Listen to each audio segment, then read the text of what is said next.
We really played well. 66 points, 19 assists, 5 turnovers. I told our second unit, they really jump-started us. We got off to a little bit of a lethargic start. And then we had that great finish to the first quarter where we actually took the lead. And then really good second quarter. Malik really pushed the ball well. We shot the ball well. I thought Arnett gave us some really good minutes. Damian, Nick. So I thought our second unit tonight really was changed the game for us. And then typical game, where you get a big lead like that and it just gets really sloppy. We had 14 turnovers in the second half. I think at one point in time we had them 17-0 at turnovers. I think that was at halftime. We gave them 20 points off fast break. Excuse me. We gave them 20 fast break points in the second half, none in the first. And a lot of that off was just turnovers and careless plays when you have a lead like that. So, but all in all, good things. Darrell Wright played great. He was our Ace of Spades tonight, first newcomer award to get the Ace of Spades. And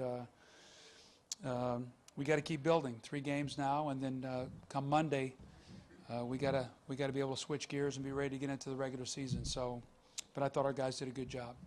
How much does continuity play into that strength of the second unit, that they all play together and you keep them together? Well, I mean, that's what you try to do as a coach if you can.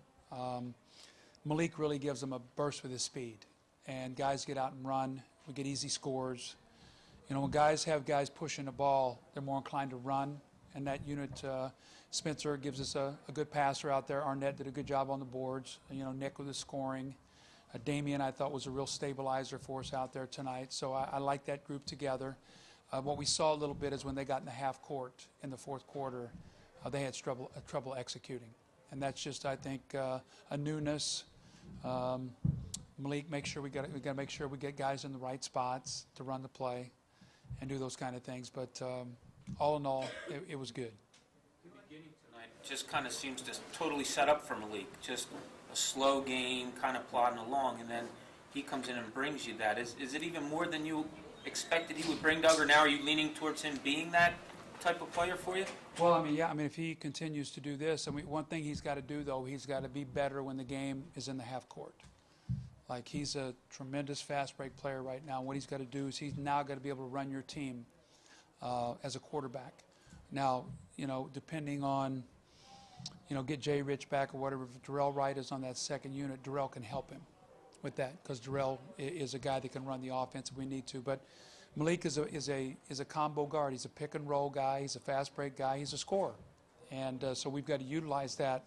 But as we grow him, he's going to have to be able to get us into our offense and to run those plays for us. You like your transition game? What's that? Your transition game was pretty solid. Oh, yeah. I mean, we had 17.5, 27 for the game. We're throwing ahead, looking for those threes that I talked about in transition. We had, 12 threes tonight. That's 36 points. And we had 49 points from those 2 spots. 36 and a half, 26 and a half. We had those 2. I'm looking for 40-plus at the three-point line and the free throw line. Yeah, I like the way we're pushing the ball. When Thad is with that first group, when he really runs, he flattens the floor out for us, get our guys to the corner, and then it gives Drew places to go on the floor with the ball. And so we want to be able to do that and just continue to get a little continuity of what we're doing. So, like you said, it's kind of like a puzzle, putting everything together, who fits with who and so on. What did you learn about possibly a 4, with that first group? I know Andrew's not here yet. Did you get any more information that helps you make that decision at this point? Well, and to me, if Andrew can't go to start the year, and I don't know whether he can or not. I mean, we'll have to wait and see. But if he can't, my guess would probably start Thad and Lavoie, and come off the bench with Spencer, and however we're doing to do it the other 4, simply because I think Thad and Lavoie play very well together, and I think Thad plays better with a bigger, stronger body. Spencer's going to have to do a better job on the boards tonight. He didn't have a defensive rebound, and that's it's going to be key for that second unit. Moultrie had 6. I think he had 5 at half. But I told Spence he's got to rebound that ball for us. Can you talk about how Darrell can just open things up? 3 for 4 from three-point range in the first half. How that just opens things up, his perimeter game? Well, he's what he does too is, guys run at him now and he can make plays off the dribble. I don't know where he got this. I don't know if people thought he was a one-dimensional three-point shooter or whatever, but this kid's a skill player.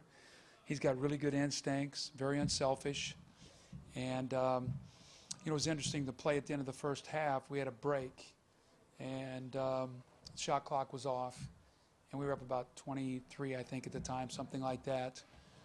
And Darrell had a little pull-up jump shot there in front of our bench. And I said, at that point in time, with a lead like that, we would probably take that shot. I don't want to take that shot away from you.